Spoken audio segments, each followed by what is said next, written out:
Hello and welcome to the Doofcast, a film and TV podcast from Doof Media. My name is Matt Freeman, and I'm joined by fellow special operative Daniel Freeman. Hello, yeah, I'm gonna need an exit point. What? Can you can you give me an exit? I don't. Can you get it in a way that's personal, like to elevate the stakes? I'm sure we can blow a hole in something for you, Dale. Okay, thanks. Great. All right. That's all I needed. That's what it's all about, really, right? This week on the show, Scott is on vacation, so I decided to have Daniel come on and discuss Extraction 2. And then we'll segue into talking about extremely satisfying, violent action movies in general. I'm so excited. What movie are we talking about? What is this movie, Daniel? So yeah, Extraction 2 is this just ridiculous movie that was a sequel to Extraction 1. That's right. Netflix movie that came out in 2020. I looked up. After barely surviving his grievous wounds from his mission in Dhaka, Bangladesh, Tyler Rake is back and his team is ready to take on their next mission. That's right. Directed by Sam Hargrave, writers Joe Russo, Andy Parks, Anthony Russo, and starring the one and only Chris Hemsworth. That's right. You know, I didn't consciously know that the Russo brothers were involved in this, but it makes a lot of sense. Yeah, I think they earned the right to make movies like this after making $40 billion. Sure. Which same, honestly. Yeah. Other things I didn't know is that his name is Tyler Rake. Yeah. It's kind of funny because it's the kind of movie where it just doesn't matter what his name is, you know? Like, who cares? He doesn't. I kind of, the whole Idris Elba character who goes unnamed the whole movie. Yeah. Not really a spoiler, but they really could have also done that with Chris Hemsworth's character, just unnamed operative doing the thing. But then they really screwed that up by making everything personal in the second movie. So maybe it would have been harder. That's true. But it would have been a lot funnier if he hadn't been named and it was still about his family. That would have been commitment. That would have been great. Yeah. Yeah. That's maybe that's a good point to kind of dive into this. So I mean, yeah, like the Extraction 2 is one of these great, violent action movies that are just have really great action. Like, that's the point of the movie. It's basically a 90-minute long action sequence with a few kind of interstitial scenes of drama to make it feel like a real movie. Yeah, it's muscle guys punching and killing other muscle guys, and then some stakes, but you're not there for those things. You're there for the muscle man punching guys. Yeah, that's why we watch this. I don't want to come down because it's not like this is Universal Soldier : Evolution or whatever. Those movies were good, actually. Well, okay. See, this is the problem with you and I is you and I actually like this trash. Yeah. I don't really need much story in my action movie to be like, yeah, that was a pretty good story. Because I don't know. I thought it was the perfect amount of story for a movie of this nature. I might even been too much story for me. I feel like this could have been a 4-episode miniseries with how it was shot and cut, and they took that 4-episode miniseries and then just glued it together when they really could have just trimmed all of that kind of interstitial tissue and had a Punch Man movie that was 90 minutes long. But that's a pretty hot take. That is a pretty hot take. I think I might push back a bit because I feel like this is a good example of how you do have to keep the stakes a bit refreshed with the actual dramatic scenes where you have actors who are doing acting. They're moving their face in ways. They're moving their faces, and like you said, the movie's kind of broken into discrete action sequences, but before each of those action sequences, basically the whole dramatic scene is set up to be like, this is what you care about. This is what is what you're worried about. Like, for example, the drama.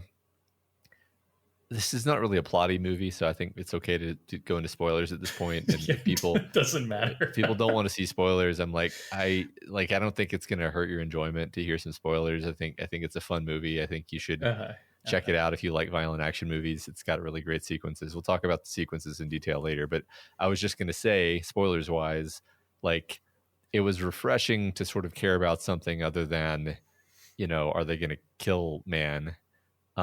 That's kind of the cool premise of the Extraction movies as a franchise so far, is that they're specifically about, Chris Hemsworth has to extract someone from something. Mm-hmm. And so the threat isn't just like, is Muscle Man going to die?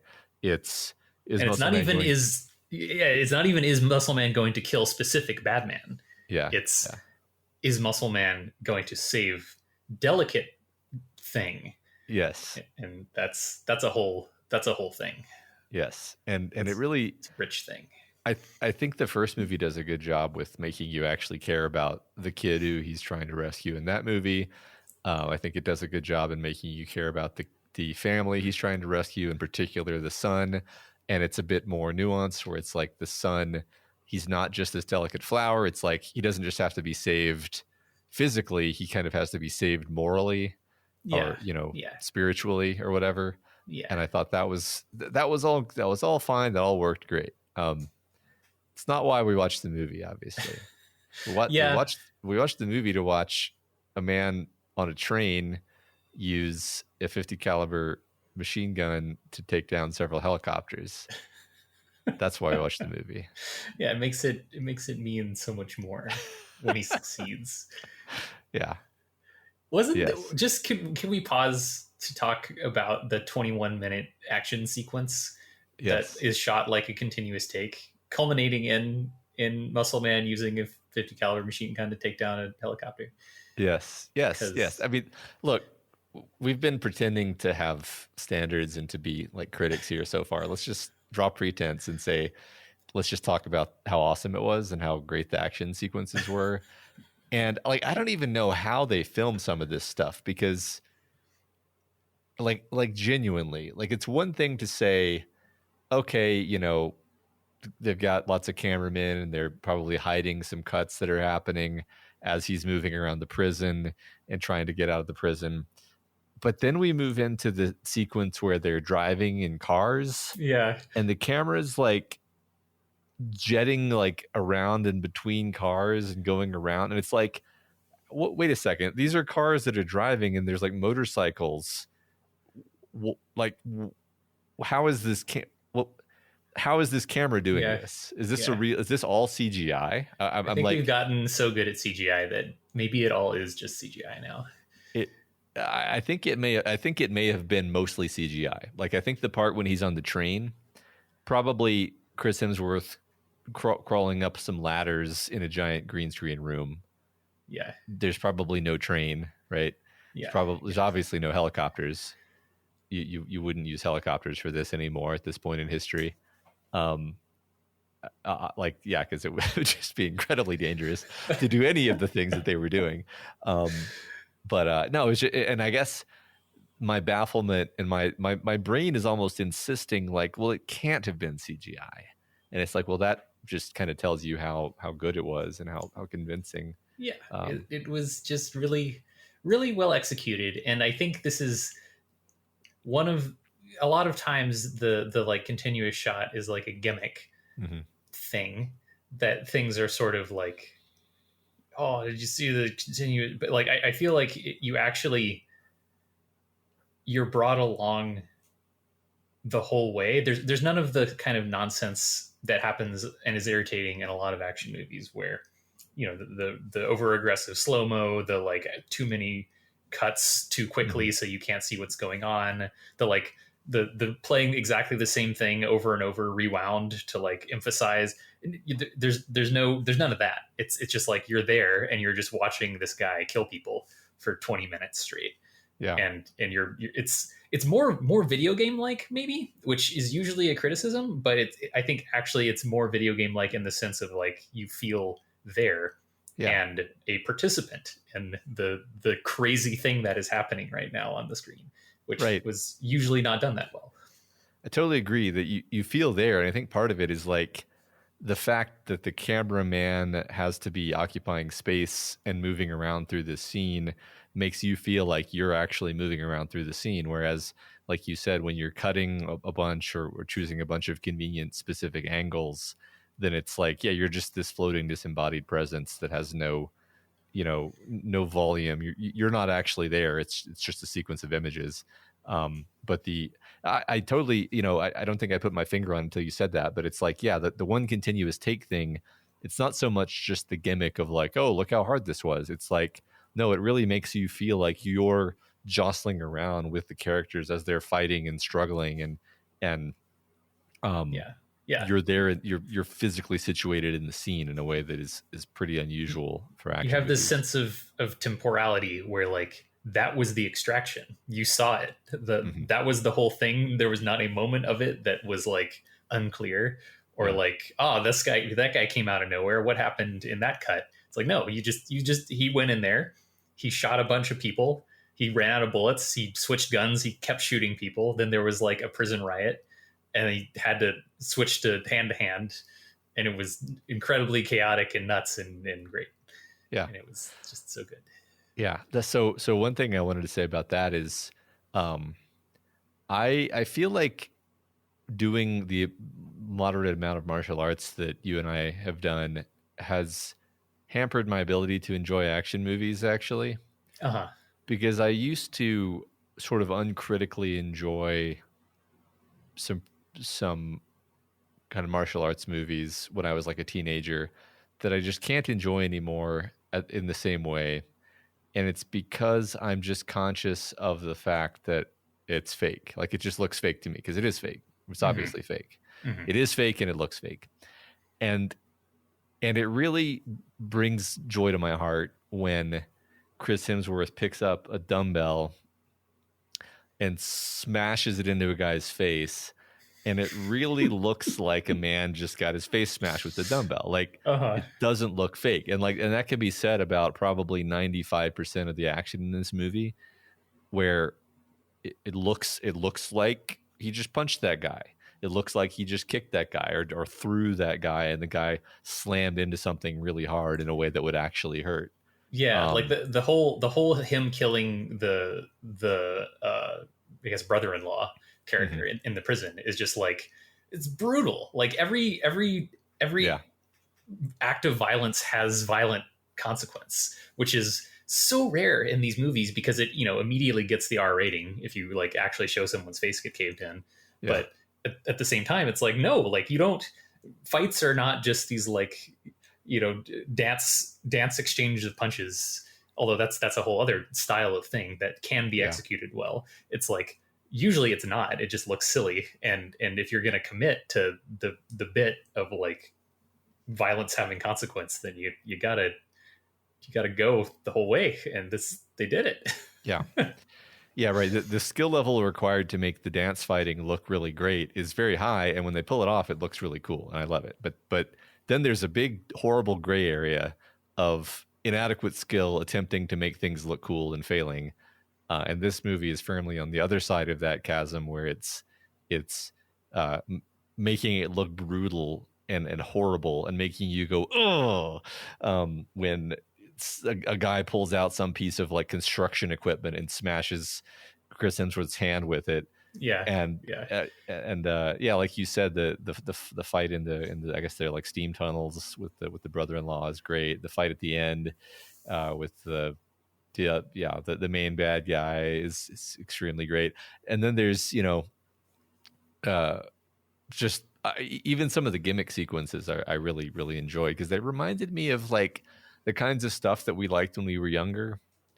or that we would like pretend we were doing these things when we were kids, where it's like you're fighting in the workout room at the hotel, and he uses it, and it's like it's so satisfying because he does like 3 different gimmicky things with workout equipment. My favorite of which is, of course, dropping like 1,000 pounds of leg press weights on a guy, and he just compresses. He just collapse.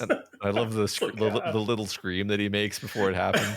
I burst out laughing. That was so good, and I like, even just the little sequence when they're out on the glass overhang, and it's like, this is like the Bond villain scene. This is like a great sort of James Bond-esque action set piece where we're being clever about like the mechanics of the thing. It's not just man punching man or shooting man. It's like it's a little game of cat and mouse that's kind of intricate, and it all makes sense. Like there's no part of it where you're kind of rolling your eyes. Just really kind of a rare little nugget of a movie in terms of having these satisfying sequences. Yeah, it's fun. It's a great example of the thing where, like, to the extent that it does make you roll your eyes, or it fails on being like fine art in its storytelling, you don't care because it's fun. It's fun to watch Chris Hemsworth do all of these things, and like that's hard to find people as charismatic as Chris Hemsworth to be able to pull this kind of thing off. And it's also exceptionally difficult to like execute on all of the stunt work in a way that's like passes the bar. But yeah, they did it. They did it. Yeah. I was thinking about this while watching it. I was like, it would be hard to imagine somebody other than Chris Hemsworth in this role in the same way. And I want to be precise about that, because like you could imagine like I don't know, Jean-Claude Van Damme. Oh yeah. You could imagine The Rock.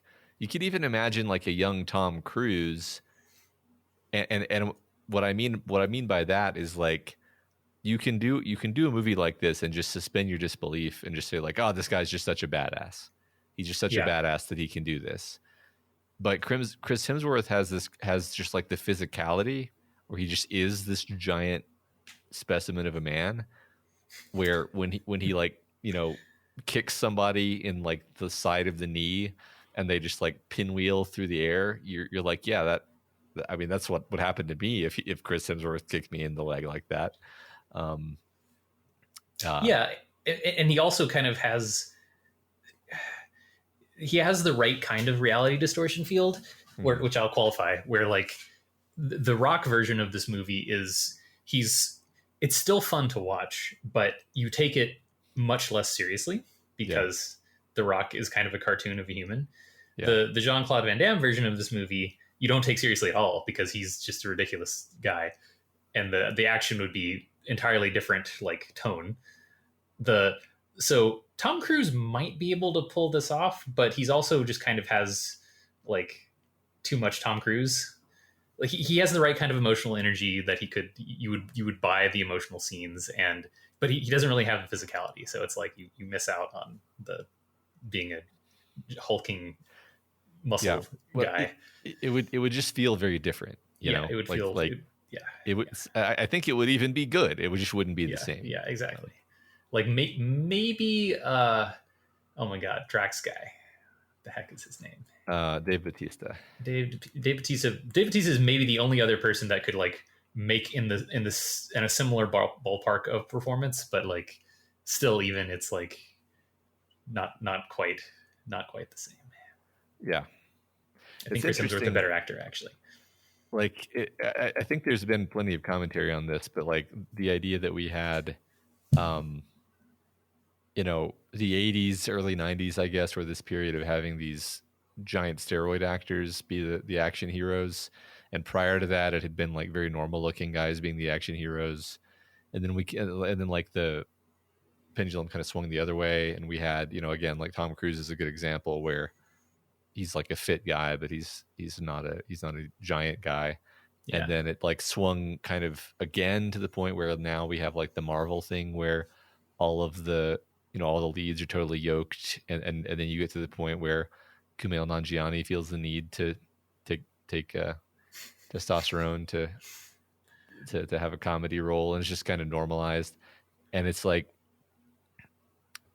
I'm not even sure what my point is here. I guess it's just like this is a role where that feels correct and not like a silly affectation. Yeah. Like the dude's supposed to be a crazy special forces, world-class athlete operative kind of character. Yeah. So, but he's at the same time not like he is extremely like looks roided out in terms of like what regular muscle mass looks like on a typical human male, but he's not like bodybuilder jacked, which is kind of more of the Thor Love and Thunder look.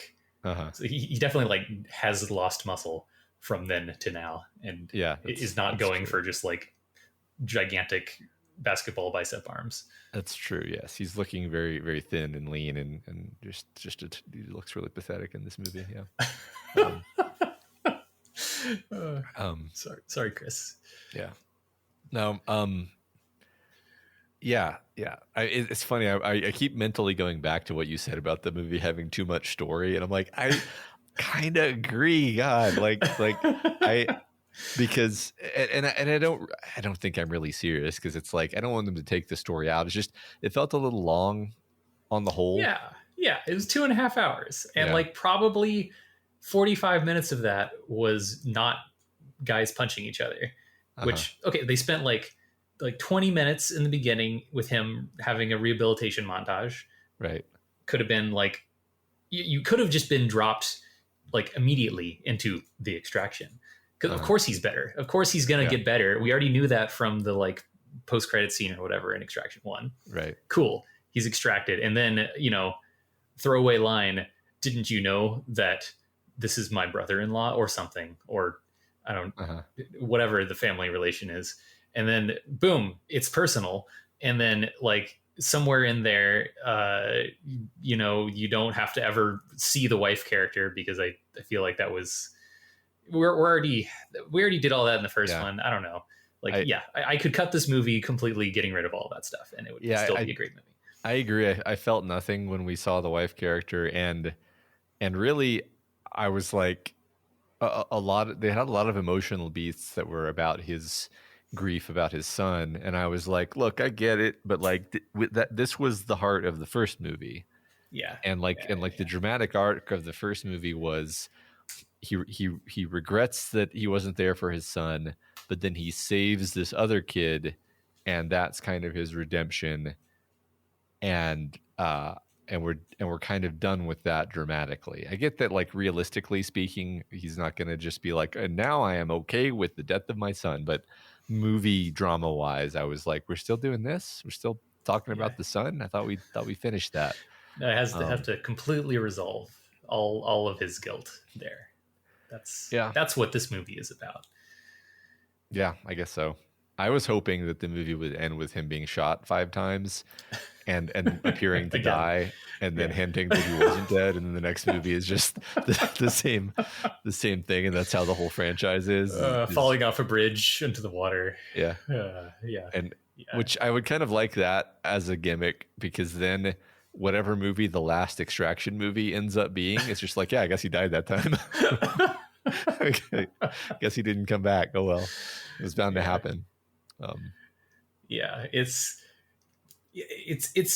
maybe it's being a little bit, it's like it's not sure if it wants to commit fully into being a ridiculous action movie or be a more serious action movie, and I feel like it actually executes better on just being a really well done ridiculous action movie without sabotaging itself with like quips or whatever. Like it's doing a really good job there, and they thought that it was missing something, and then they kind of just over invested on the like this whole back emotional arc, which was just like, you need that.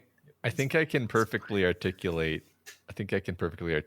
like the spectrum we're talking about here, because this is interesting to me. So like at one end of the spectrum, you've got anything starring The Rock or the John Wick movies, where it's a ridiculous action movie where you're self-consciously watching this guy who is an unrealistic superhero, essentially, do impossible things because he's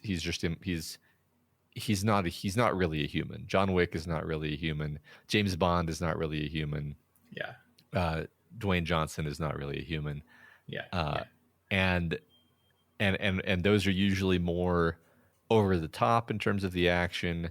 There's usually more comedy to it, and also like there's usually a little bit of fudging at the corners where it's like, why do people keep attacking John Wick with like axes? Like, why don't they have guns? You know, that and any emotional beats that are there are like muted or played via romance or something, and not like deep, heartfelt, like brutal cuts to your soul, like this movie is trying to do, I think.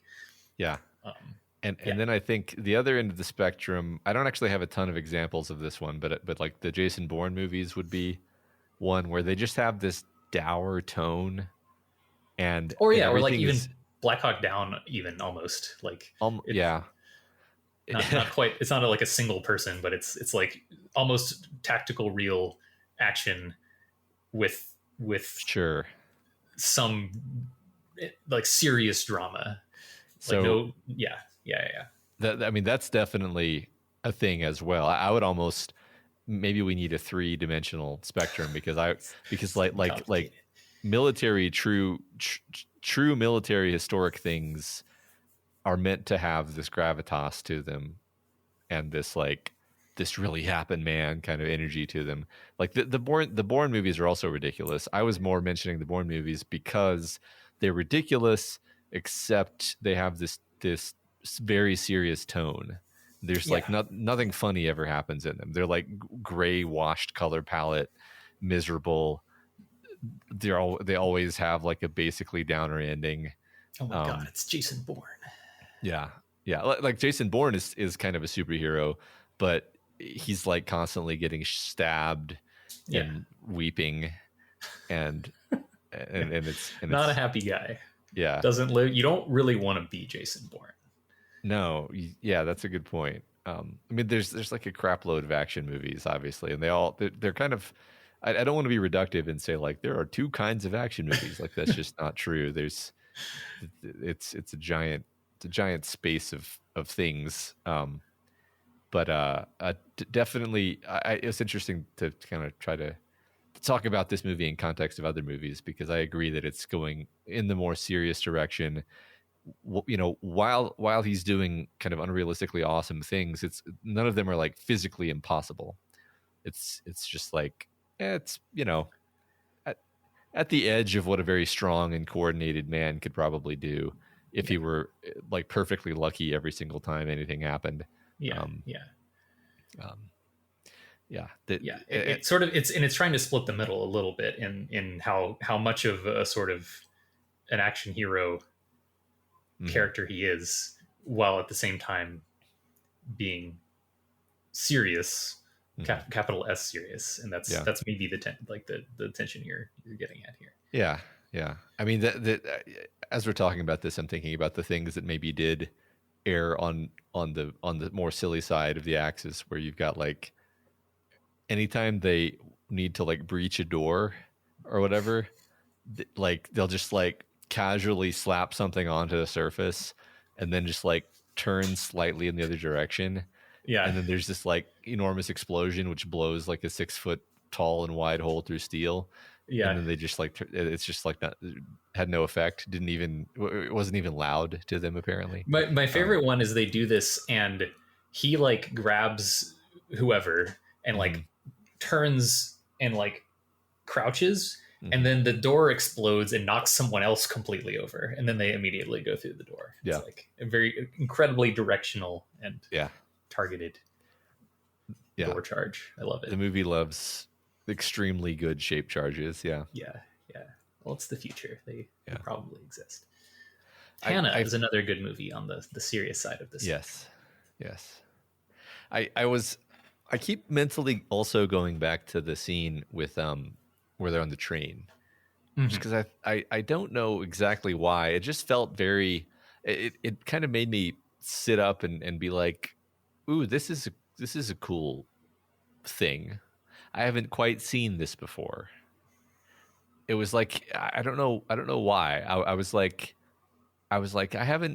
we haven't done this yet, where we've got like a guy on a train with a bunch of machine guns and there's helicopters and the helicopters are landing people on the train. It's like, this is a very cool scenario. And I think part of it is the relatively few cuts gimmick where it just, you really feel where you are on the train. And like you see the helicopter swoop in, you see the guys get off the helicopter, and then you see the guys go down into the train. And it has this feeling of immediacy and presence that you wouldn't get if it were, like we said a minute ago, if it were just like, oh, they're boarding the train. And then, you cut to guys jumping off of a helicopter, cut to their boots hitting the train deck. And it's like, okay, it's just, it really puts you there. Yeah. And I found remarkable. It also, it like establishes the like, what's a good word for this? It's like the narrative exchange rate of battle mechanic. Okay, so there's this concept where like, big dude fights other big dude, but if other big dude is like too big, then he's just gonna like get dwarfed or something. There's like there's implicit rules in movies about like what happens when different sorts of like henchmen fight your guys, your muscle guy. And I think that the train sequence actually really expediently and economically establishes the stakes of like, how narratively valuable are these characters, essentially based on how many times the minigun misses them while they're on the train. It also establishes the tension, because they also have like a bunch of people with them, right? Like this operation is not just like muscle guy Nick and other guy who dies. There's like an entourage of other extractors that get absolutely murdered on the train. And you're like, oh, they're getting wrecked. Actually, I'm worried. And like the Nicky character like almost gets killed in the front of the car, and that's like a tense moment. She has to fight like multiple people, and that's like, okay, those are the narrative stakes that are like, it's dangerous for this character, because you're never that worried about Chris Hemsworth, because he's going to kill everyone. He's a force of nature. But you do kind of need to know the narrative exchange rate of the other characters in the scene, and also like how super bad the bad guys are, and like what their relative narrative exchange rate is with the core cast of characters, which is all beautifully depicted in this train sequence. That's a great point, because the helicopter guys, when they land, they're pretty quickly established as being a serious threat, because they quickly kill some of our guys. Exactly. And then you're like, oh, they might kill.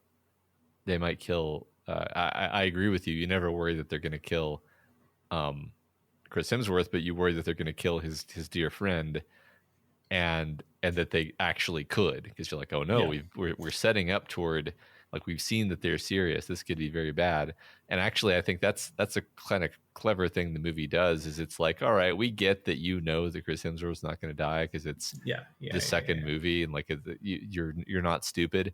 So we're going to give you another action character that we're going to dramatically really sell you on the idea that he cares about her, because she's the one who, goes out of her way to make sure that he recovers from his horrible injury from the first movie. Like she clearly actually cares about him. He clearly actually cares about her. They act like brother and sister. It's kind of delightful, actually. And then, oh no, now she's in danger, and I do care about this. Yeah. But then they mess this up a little bit by like death flagging the brother guy. Like I saw that coming a mile away, man. Like, of course, this is the guy they're actually going to kill off. They can't kill off her, and they can't kill off him, because that's your franchise. So you got to have this other guy, and then you got to have a bunch of other like named enemies who aren't really named. You see their faces a bunch and you're like, okay, these are like the hardcore bad guys that have like if three of them fought Chris Hemsworth at the same time, then maybe he'd be in trouble. But like three of them fighting Nikki or this other dude who dies, they're dead. They're toast. Right. And like that was actually pretty well established, and maybe too well established via Muscle Man movie rules. Possibly, yeah. I mean, I think we're just way too trope aware at this point. So we've seen every single one of these movies. So yeah that's basically accurate. Basically, yeah. I don't know if I knew that she wasn't going to die. I guess I didn't either. Actually, I take that back. I did. I was pretty sure the brother guy was. Is it her brother? Is that the? So I think. So this is actually my only real sort of complaint is like after he dies, she's like, sobbing hysterically, and I'm like, I don't know who that was. Because we just saw a bunch of their teammates die over the last hour of movie, and she didn't react much to any of those, and now. And yes, you're correct. That was supposed to be her brother, which then totally distracted me. And I was like totally taken out of the movie because I was like, wait a second. In what world are brother and sister pair like special forces operatives together? Like, how does that work? So you see, it wasn't until I read the Wikipedia of this movie that I learned that they're supposed to be a like black market extraction team. Okay. Like they're not like a government special forces team. Right. They're supposed to be some like NGO, or that's not even the word for that. They're literally some criminal organization. Yeah. They're mercenaries that do this illegally, which is made more clear as they are like obviously arrested for what they do in this movie. But like I was sort of under the impression they were like a secret black ops team that was employed by the U.S. government, as is usually the case in this kind of movie. But I think I understood from the first movie that he was a mercenary who had been hired to go get this kid from the city, and that it was totally disavowed, etc. That's interesting because it's never it's one thing the movie enjoys is it's sort of we're giving you a peek into the underworld of how these murderers and mercenaries and other shady characters operate, and it's very fun for some reason for us to imagine that there's like this world of jet setting assassins. That's kind of also the John Wick thing, and also the James Bond thing. It's like for some reason we really want to imagine that there's wealthy, beautiful assassins just kind of flying over our heads, hanging out and flying in the Concorde or whatever. But anyways, I was totally thrown off by her emotional reaction to his death because I didn't realize that was her brother. And I didn't realize why she cared about him more than the other ones. And I didn't really care that he died. And then the fact that the movie kind of takes a long time to be like, oh, everyone's so sad. It's like, I don't like, you're treating this like Gandalf just fell in the bridge of Khazad-dûm, and I'm like, I don't know who that character is. And then there's like a whole 20-minute interlude of them like going back to his Austrian mountain house and like having some heart-to-hearts. It's like we really could have just cut directly to the final fight, which was also pretty great. Well, while I'm having like stupid complaints, like where was that house relative to where they had landed the plane, and what, like, was he really just like a 15-minute drive away from the hangar where they had the airplane? And if so, why? He's in Austria. Everything's close to everything in Austria. I think actually, there's no reason that would have to be the case. In which time? So like right. So okay, right. So they go to Georgia, Russia. Yeah. They go to Russia, essentially to get the guy. They get the guy. They leave, or they get the family. They leave. They arrive back in Austria. Okay, I think is the implication, to like hand them off to witness protection or whatever. Okay. Upon which terrible son, or morally conflicted son, who has not yet reached the pinnacle of his arc, tells on them, and then bad guys swoop in. And then I think at that point, bad guys go to like Hangar or whatever, and Chris Hemsworth and team go to Austrian Mountain House. So they're still in Austria, but there's no reason to expect that they would still be close together at all. So I think your objection is still valid. I don't really care. It's just the kind of thing I was thinking about during the movie, which is always the problem, because if it occurs to you later, this is my feeling on plot holes, is that if I think about it after the movie's over, I'm like, I don't care, because I was absorbed in the movie. But if I'm thinking while the movie's happening, like, wait a second, did they follow him to his little cabin? Because otherwise, no, he left. He got in a Jeep and drove away by himself. Yeah, remember, because Nikki was like, "Hey, you can't do that," because of course she's going to follow him. Yeah, of course she's going to follow. Yeah, And then he goes to the hangar, and then he blows everything up with his grenade launcher, which is so good. It's like it's so good. It's every single time there's one of these dumb scenes, and there's like, why didn't you just blow up all of their vehicles first with your grenade launcher that you have? And he just does it, and it's like, you did it. You did it this time. Yeah, no, it's so satisfying to watch someone actually conduct a military operation as you would conduct a military operation, instead of like the stupid way. Yeah. I agree. Like there's also something very James Cameron-esque about just how many weapons we get to use in the movie, where like, again, he's using the 50 cal machine gun. I forget what it's called. Is it an M16 or an M something? The giant M60, machine gun. Whatever. It probably has an incredibly technical name that we don't know. Yeah, the one that he's the big one. The one that he's commandoing in the Arnold Schwarzenegger sense to shoot down the helicopters, and then of course the grenade launcher later, where you're like, yes, that's exactly what I wanted to happen, and I didn't even know it. And and then some of the like, important face bad guys that you see repeatedly have like their own special guns that they use, and then which makes them stand out as unique bad guy characters. Yes.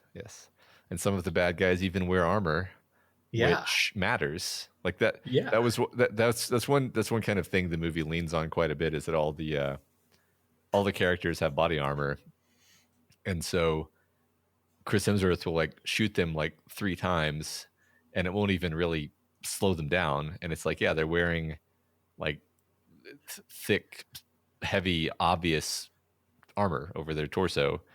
And so he has to get into a situation where he doesn't just shoot them, but he shoots them in the face, which makes the situation more like complicated and interesting. Where it's like you're actually like following the fight, and you're like, oh, I see. There's like clever constraints on this fight that make it even harder for the hero to win, which is actually better. Yeah, he can't just shoot man. He has to shoot man carefully.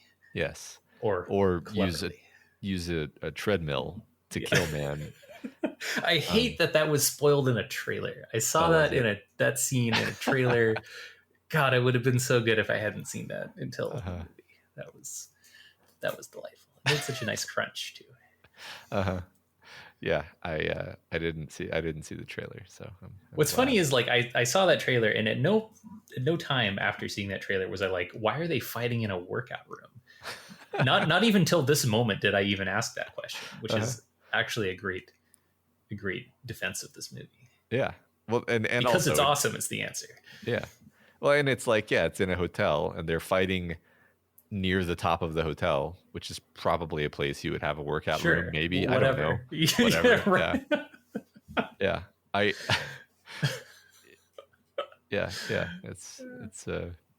It got, I think here's what I think it is. Here's the part of my brain that this activated, that I was trying to gesture at with the train scene, is it was also activated in the trying to escape the hotel scene, where in most movies they really just abuse the fact that they can just cut and just skip the continuity of like, how did we get from here to there? It's like, it doesn't matter. They did. It's all that matters.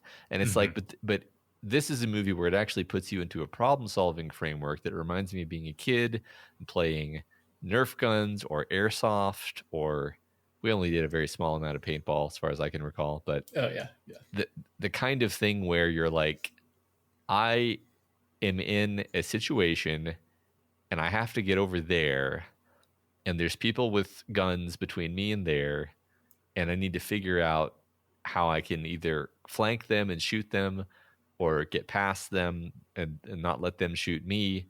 And there's several different pathways that I could take to do that. And you're strategizing. And I found myself doing that in the movie where I'm like, on behalf of the heroes, I'm like, oh shit, how are they going to get up to the roof?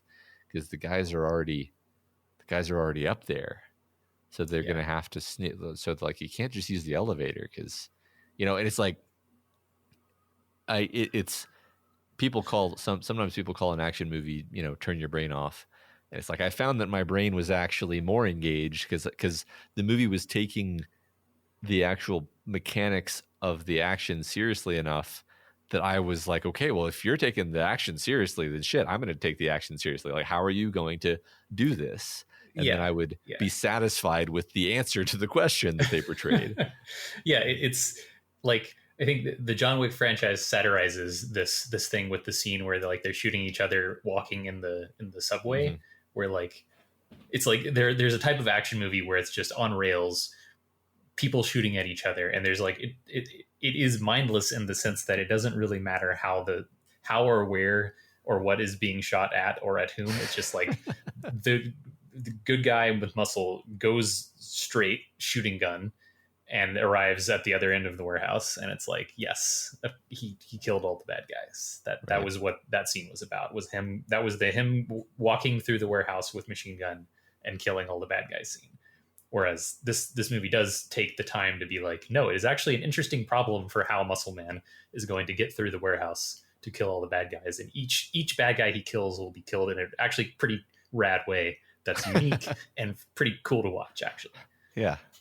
Yeah, and also Muscle Man he's not gonna get shot until close to the end of the movie because of the rules of action movies. Yes. But he is gonna get like stabbed and cut and hit in the back of the head really hard.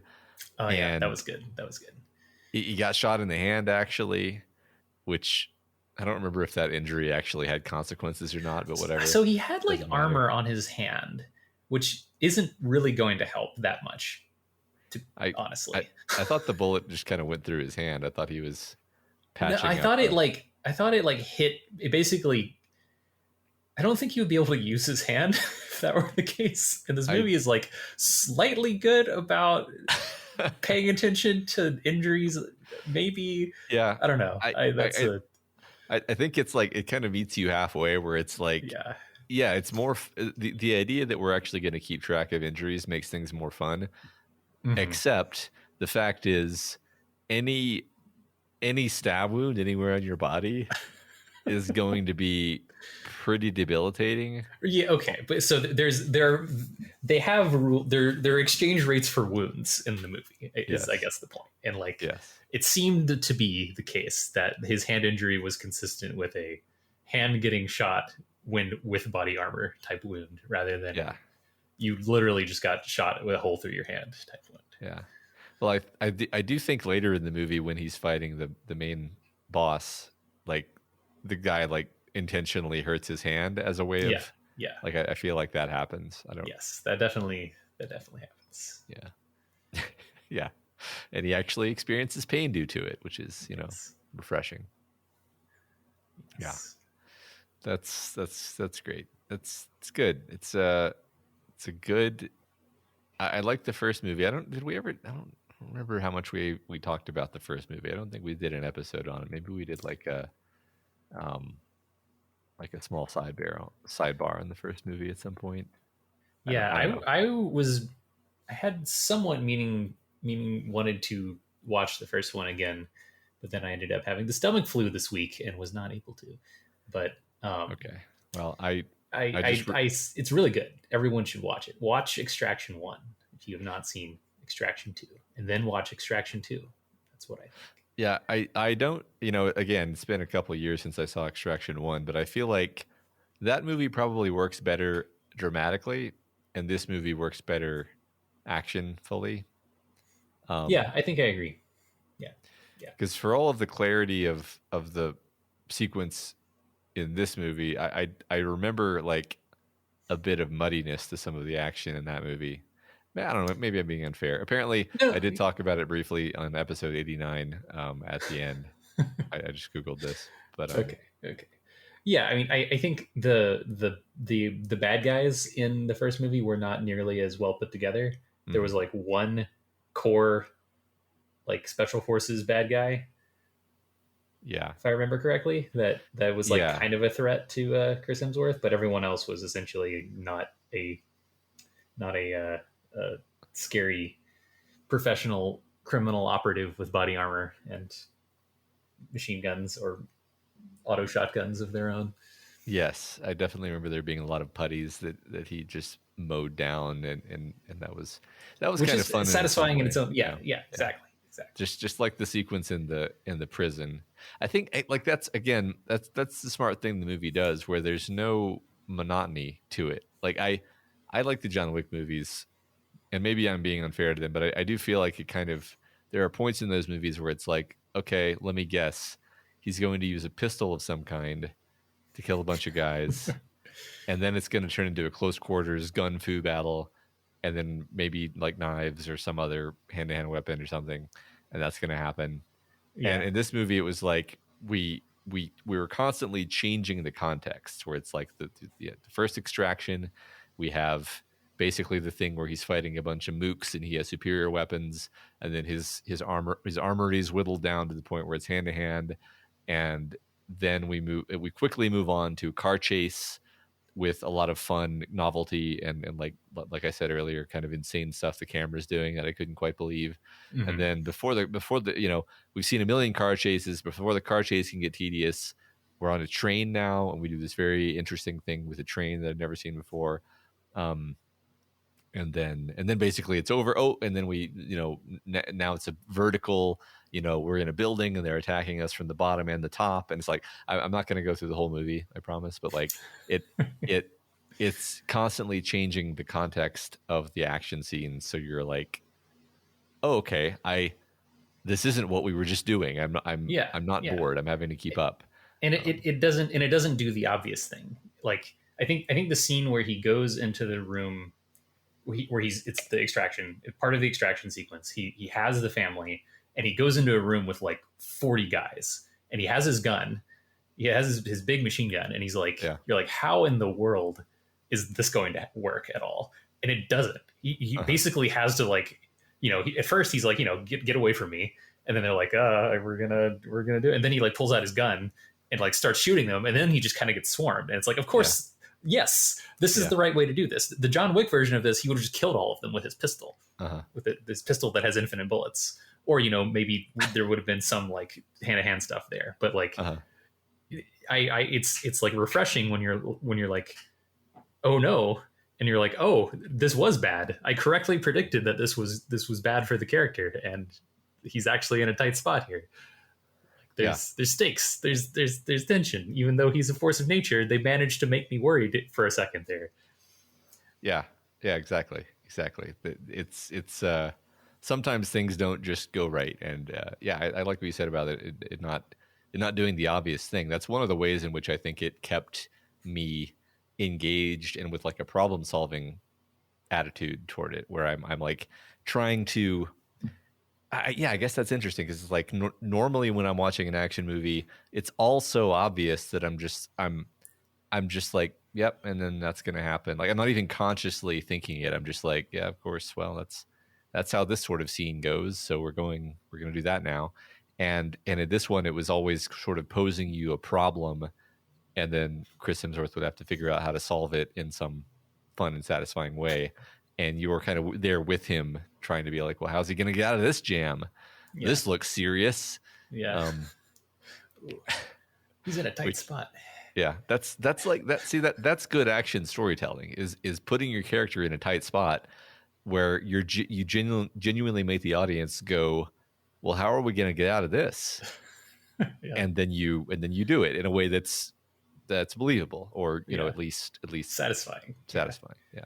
Even if the door explodes and the more good guys come in to help, you're like, that was the only way this was going to work, and those people were there, so it's fine. It's like, this is good. This is all good. Yeah. I liked when the police helicopter came in and there's like a sniper on it, and the sniper like shoots a couple of the bad guys. Yeah, that was like, because my immediate expectation, again harping on the not doing the obvious thing, was that it was going to get blown up by a missile immediately, right? And then it wasn't. The sniper kills 2 bad guys. Yep. And then it gets blown up by a missile. Yeah. And you're like, but via an expert shot by chief bad guy. Yes, establishing once again the hierarchy, but just the idea of having like, oh my God, there was like a competent, normal person, like normal policeman guy who is not a named character, and he still dies. And you actually, I actually remember feeling like, oh, because it's like, oh, you like that guy was kind of a badass, obviously, like two perfect shots from the helicopter. Really great narrative exchange rate there. Yeah. Well done. And the bad guy being like, you know, believably ruthless and shooting his own friend and everything. That was a good. Yeah. That was.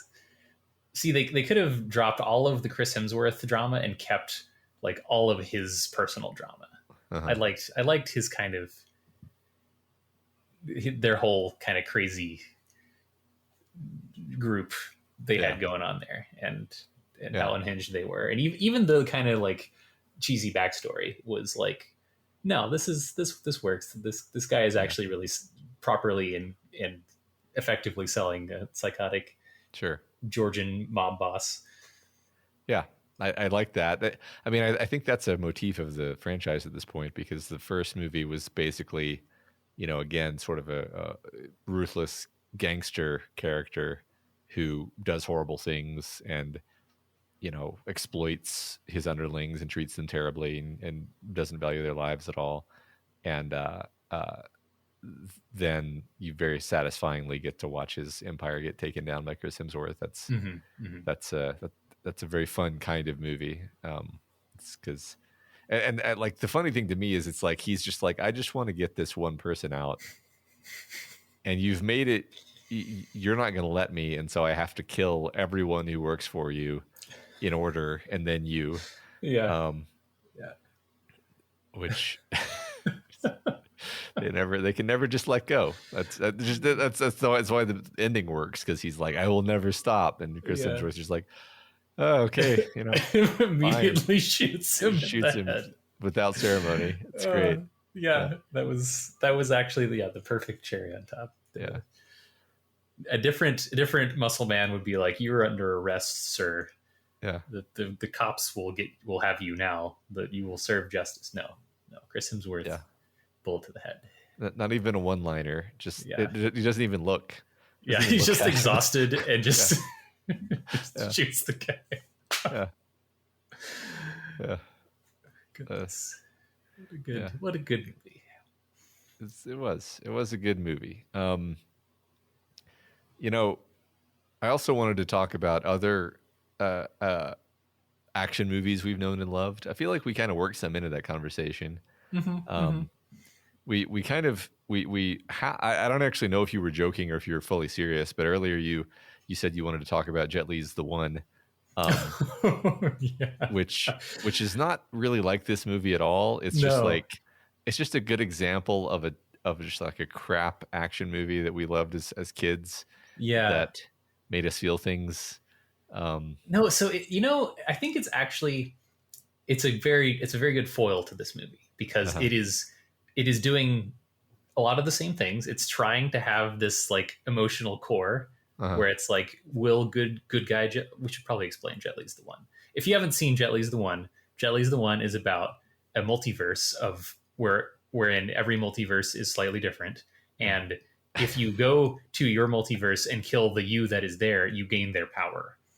So bad Jet Li has been traveling the multiverse and killing all of the other Jet Lis, and now he is very powerful. But catch, all of the other Jet Lis also become more powerful. Right. Thus, the core plot of the movie is our guy, good guy Jet Li, having a fight with bad guy Jet Li in his universe, and also like multiverse cops starring Jason Statham, and that other guy who's also a great actor that I don't know his name. Yeah, I don't know his name either.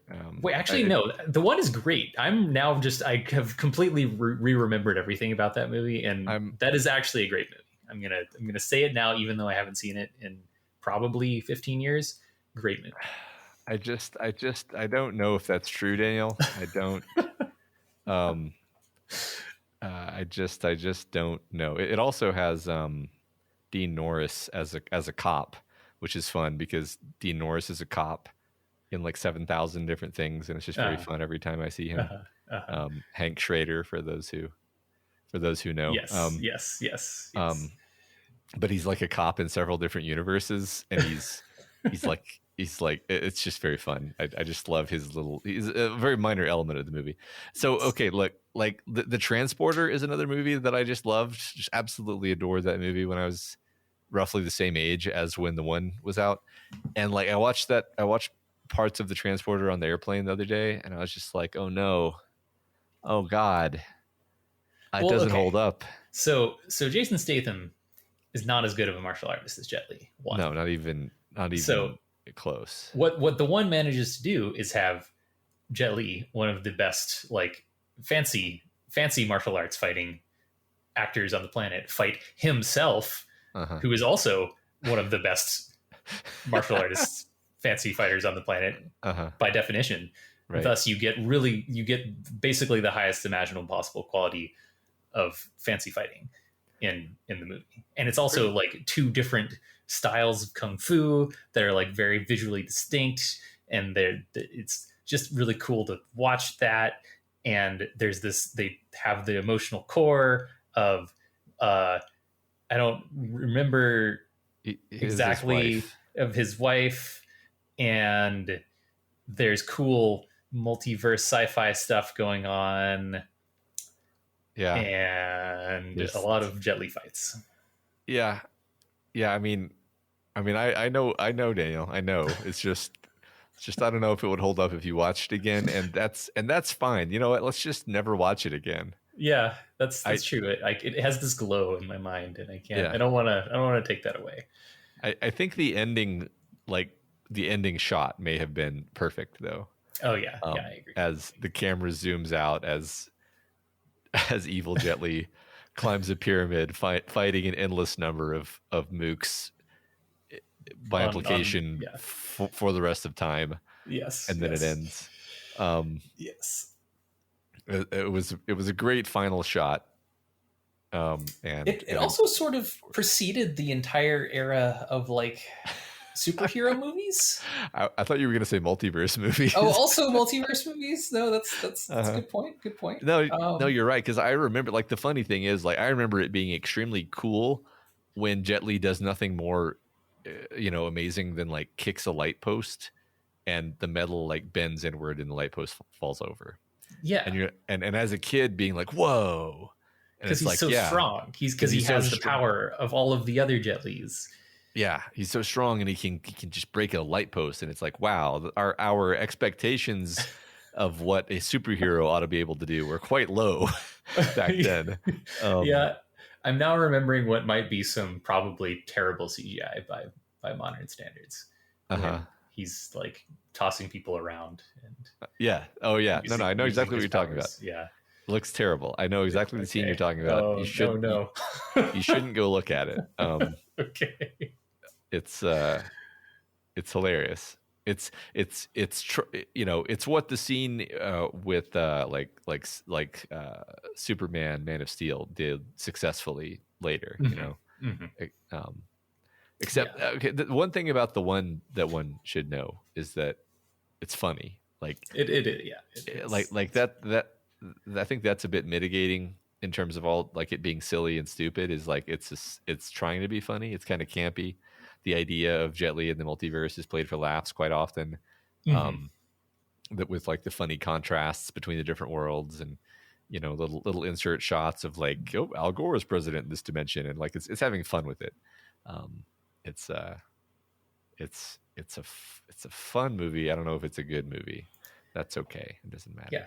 And it is, I do actually legitimately believe the fighting in it is some of the best of the like wushu style, like fancy fight stuff around. Like totally not like something like Crouching Tiger, but still pretty good choreography, if I must. Yeah, sure. I must say so. I guess so. Yeah. I think you're probably right. I haven't watched it in long enough with my adult eyes. It's true. And nor will I. No, yeah. Yeah, it's good. I think it's actually like not bad to have some things that are just of your childhood and you never really want to watch them again. Like I watched, like I said, I watched some of The Transporter and then I turned it off because I was like, oh no, I don't want to watch the rest of this movie and like just realize that it was always a bad movie. Have you seen Mortal Kombat lately? I watched it like 8 years ago, which is lately for me since I'm old. Okay. And I was like, oh yeah, this is not good. I think I watched it like sometime in the past couple years, and it was like, oh no, because this is the lenses of watching these kinds of action movies as a child, is you don't know anything about like the kinematics of throwing a punch, right, or what that is supposed to look like. You're just like, oh yeah, they're fighting and it's cool. Yeah. And that really is all it needs to be impressive. Right. There's a lot of movies like that. Yeah. I do wonder. I wonder sometimes if like the fact that the UFC is popular now hasn't changed what is permissible, because even if I hadn't done martial arts personally, I would still know what a fight looks like now. Mm-hmm. Whereas I don't know that people knew what real fights looked like in 1990, because like unless you had an unusually violent upbringing, there wasn't UFC, there wasn't like endless available YouTube videos of street fights. Yeah, there's just like kung fu movies and the cultural slow crawl of kung fu movies, fights seeping into Western culture, and then being like turned into real fights slowly, which took probably from like the year 1985 until like 2010, honestly. Yeah, and then there's like boxing, but boxing is like its own thing.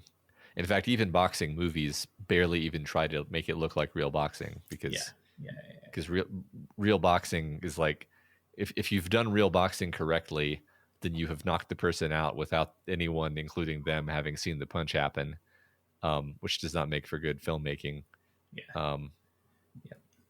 It's all very slow-mo. It's much more about the boxer than it is about the boxing, and that's fine. I mean, even what we're kind of calling like, oh yeah, Extraction has tactical realism, it's like, no, look, we know that it doesn't. Like we know that it definitely doesn't. But there's this thing that looks like, it's plausible. It's above some threschhold. It is a different word for this that's not tactical realism, but it's also not like play fighting. Yeah. And it's not like, I don't know. Tactical plausibility. Tactical plausibility. Okay, yeah, I like it. Yeah. I don't know. It is interesting because I definitely know that, like, no, that's not what would really happen. But it's like you put in the effort, so you get a pass, and I'll accept that this is like realistic. I don't know. It's very interesting. I actually legitimately think it's interesting how fiction works on us in this way, where you can create sort of a structure of norms of how, like, this is how we're going to do this, you know, a kung fu movie. This is how we're going to do this. These are the rules. And you're sucked into it, and then you buy it. Crouching Tiger is a really cool example because that was so many people's first one of those, right? And very quickly in that movie, you're like, okay, I get it. I get the rules of this. They can fly. The fighting is like a dance, and it's not about like who can punch the other. It's more about the like interplay of like power and dominance throughout the fight than it really is about like, are you gonna like knock the person out or whatever. And it's like how do you let the characters communicate via this other channel, which is made of fists and feet instead of, you know, sentences. And I just think it's really cool when a movie, you know, when a good movie knows what it's doing there, where it's like it understands that there is a language of act of I don't want to say violence, because it can be even outside of violence. There's a language of the visual struggle, and it knows the rules, and it communicates the rules to you, and you understand them. You don't even necessarily know that you have been taught by the movie how this is going to work, but you have been. You know what you were saying about like the exchange rate of bad guys. It's like, that's one of those tropes. But even this movie makes sure you understand like where you're supposed to be paying attention dramatically. It knows you're not concerned that Tyler Rake is going to die. It has communicated that to you. It's very interesting. I really like it. I agree. I think it is incredibly difficult to pull off in a way that is satisfying, and also in a way that's like fresh and doesn't feel fake or contrived or stale, because like there's just so much of this type of thing, right? Like there's so many of so many action movies we're not talking about because they're not actually communicating anything interesting with the way their characters fight each other, because there's nothing there. They're actually like not communicating anything. It's just like, here, Muscle Man kills the bad guys. Like that's the entire purpose of this 5-minute scene is to fill screen time and to let you know that Muscle Man can kill bad guys really well. And like that is all that you get. Whereas you see like there's creativity and like struggle and like and you're worrying how he's gonna get the people out safely, and like there's a lot of depth. There's a lot of missing. There's a lot of depth well executed here, and not usually the case elsewhere. I'm thinking about like The Raid, where it's like, and I'm using that as sort of a good example of how you can have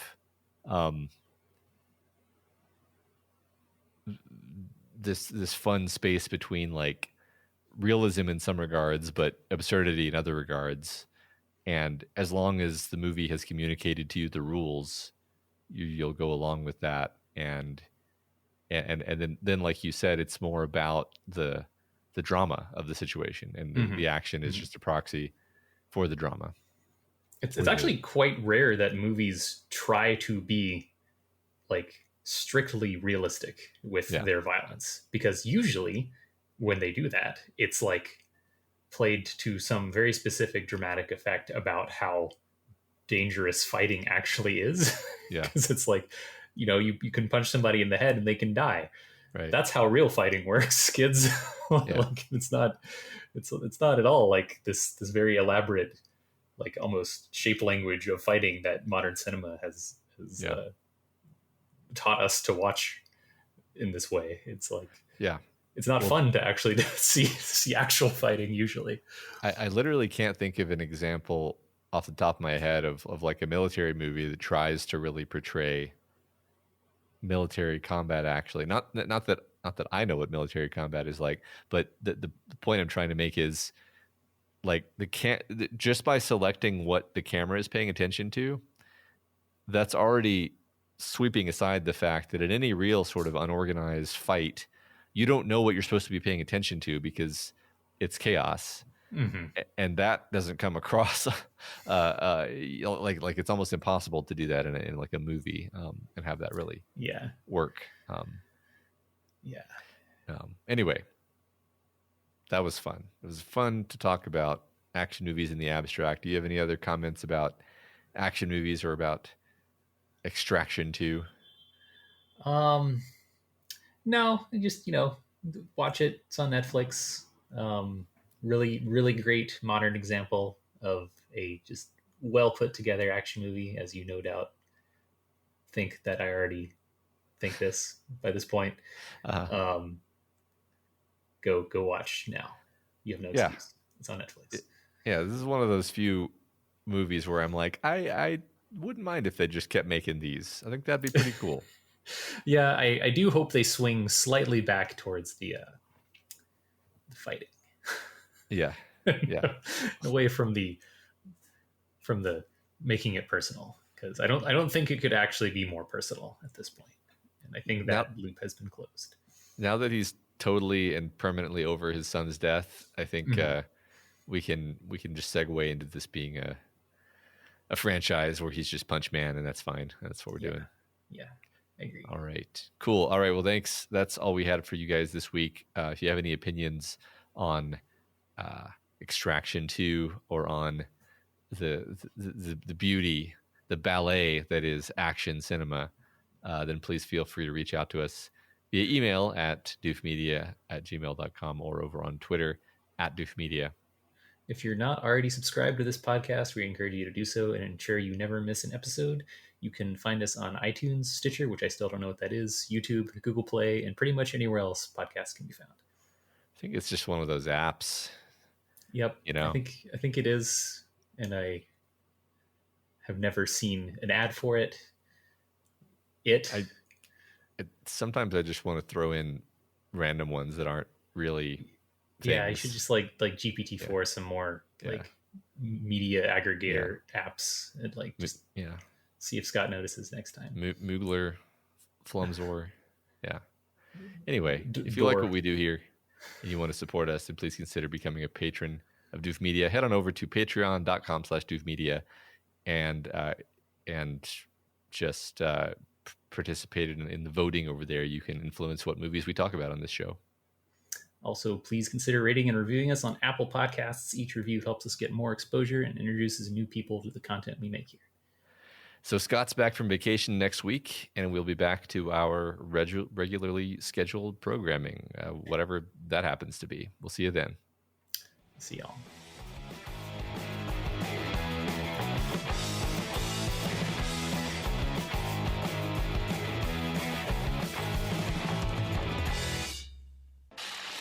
My name is Doof, and you'll do what I say. My name is Doof, and you'll do what I say.